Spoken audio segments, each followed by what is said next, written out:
ජපන් භාෂාවේ හිරගනා හෝඩිය අයන්න ලියන්නේ කොහොමද? අපි බලමු කොහොමද ඒක ලියවෙන්නේ කියලා. මුලින්ම මෙන්න මෙහෙම තිරස් සිරක් යනවා. ඔයාලට පේනවා තිරස් සිරක් මේක යන්නේ වම් පැත්තේ සිට දකුණු පැත්තට මේ. වමේ සිට දකුණට යන්නේ. ඊළඟට මේකේ දෙවෙනි පියවර විදියට ඔය දැන් ඔහම කියපු මේ තිරස් ඉරට මෙන්න මෙහෙම උඩ ඉඳලා පල්ලෙහාට කොටසක් යනවා. මේක පල්ලෙහාට යද්දි චුට්ටක් විතර කර්ව් වෙනවා. මෙහෙම පල්ලෙහාට යද්දි චුට්ටක් විතර කර්ව් වෙනවා. පොඩ්ඩක් විතර රවුම් වෙනවා.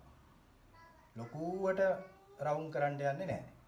ඊළඟට අවසාන පියවර ඔන්න දැන් මේ විදියට ලියුණා. ඔයාලට මතක ඇති ඔයාලා පොඩි කාලේ මාළුව ඇඳලා තියෙනව නේද? මේ මාළුව ඇඳි මෙන්න මේ වගේ හැඩයකට. හරි. ඔන්න ඔය හැඩේ පාවිච්චි කරනවා. මේ හැබැයි මේ මාළුවාගේ නිකන් ඔළුව වගේ තියෙන පැත්ත නිකන් කට තියෙන පැත්ත. ඒක මෙන්න මේ පැත්තට හැරෙන්න ඕන. හරි. දැන් බලමු.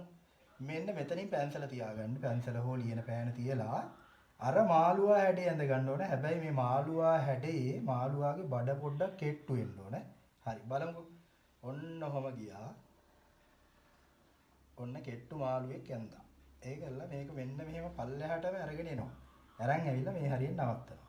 දැන් එතකොට ඔයාලට පේනවා ඇති මේ කොටස සහ මේ කොටස සාමාන්‍යයෙන් එක රේඛාවක වගේ තමයි තියෙන්නේ.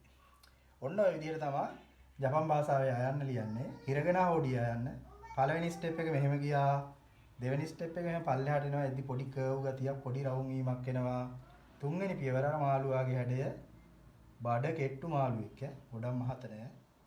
ඔන්න ඔහම ආවා. දැන් මාළුවා නම් මෙතනින් ඉවරයි. පල්ලෙහාටම හොම අරගෙන ඇවිල්ලා මෙතනින් නැවැත්තුවා. අනිවාර්යයෙන් මේ මැදින් ඇදිරෙන් අර මාළුවාගේ බඩ වගේ කෑලි දෙකකට කැපිලා යන්නත් ඕන. හරි. හුරු වෙලා බලන්න ඔහම තමයි හිරගනා යන්න ලියන්නේ.